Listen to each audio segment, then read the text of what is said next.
Hello everyone, I'm Joa. Today Charlie and I will introduce Chapter 14-The Report to you. Writing a report is not the last step in our project. We should write down the thoughts we have to draft on different parts of the report and discuss it with our supervisor. If possible, modify it with the feedback, and I think it will save lots of time in the final stage of our project. Okay, here is our outline. We will introduce these parts to you. The first part is who is the report for, and then we will tell you about requirements of the report and the structure of the report, style of the report, and finally we will introduce how to manage references.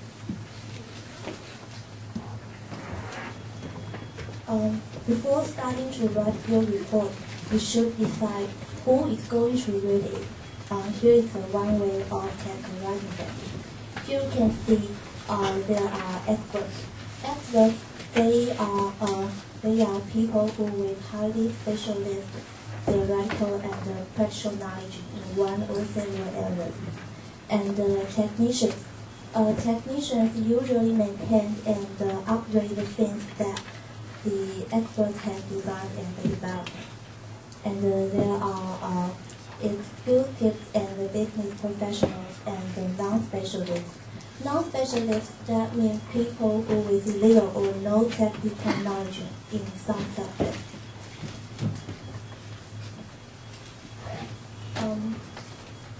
Once the reader group has been identified, there are some important things you should notice while you write your report. Report should be concise. Concise, that means delete unnecessary redundancies in your report. And focus. Focus, that means only include things that explicitly related to your project. And clear. Clear, that means avoid unnecessary complicated terminology. And properly text that and well structured. Well structured, that means you should let the reader know where to find things they want to see. And well written. Well written, that means your report should contain no spelling, grammatical, or other language errors. Here we can see is the structure of the report. In this book, it separates the structure of the report into several parts, and most of them were introduced in detail before. The first part we can see is title page. A good title should be short, descriptive, and indicating the most distinct features in this part. And the second, in the next is abstract. Abstract is an overview or summary of the report. And the next part is introduction chapter. We usually say the introduction chapter can complement the abstract. It gives some information that left out of the abstract. And the next is background. Background is we should present the fundamental knowledge in this part. And next part we can see is problem description and the statements. There are 2 points you should notice. The first, you should present the problem in a non-ambiguous way. And the second, you should show why the problem is important. You should describe it in this part. And the next is the core of your report. There are 3 points. 3 parts. The first part is advanced preliminaries. Some existing knowledge that the reader group may not be familiar with, but which is necessary in order to understand your solution. So you should describe it in this part.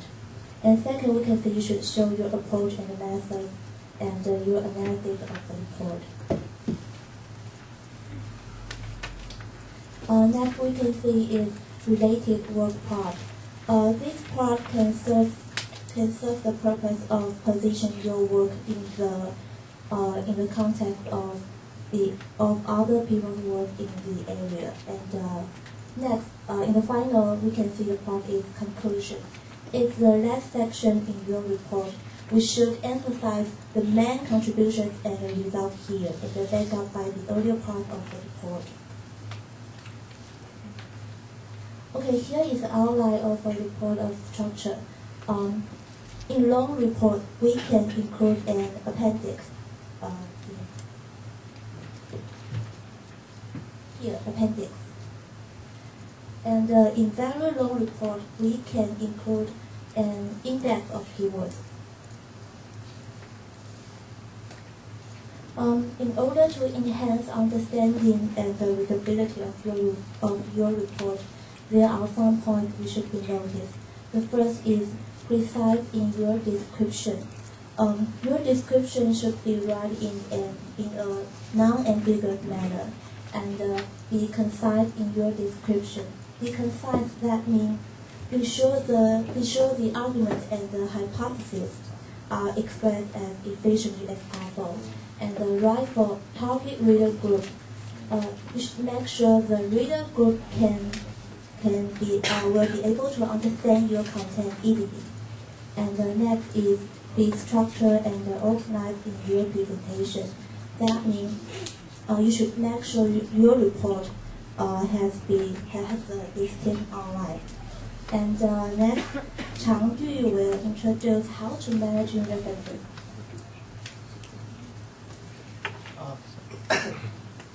Hello everyone.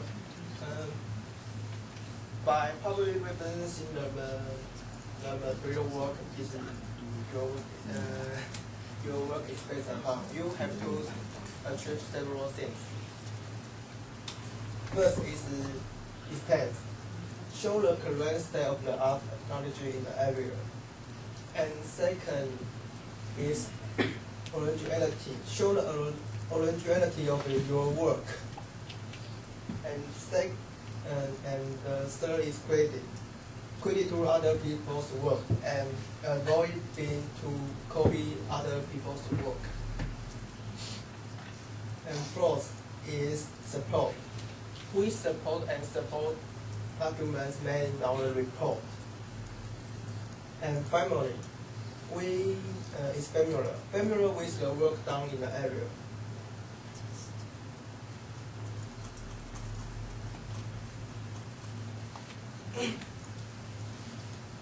The list of references should be precise and to enable to the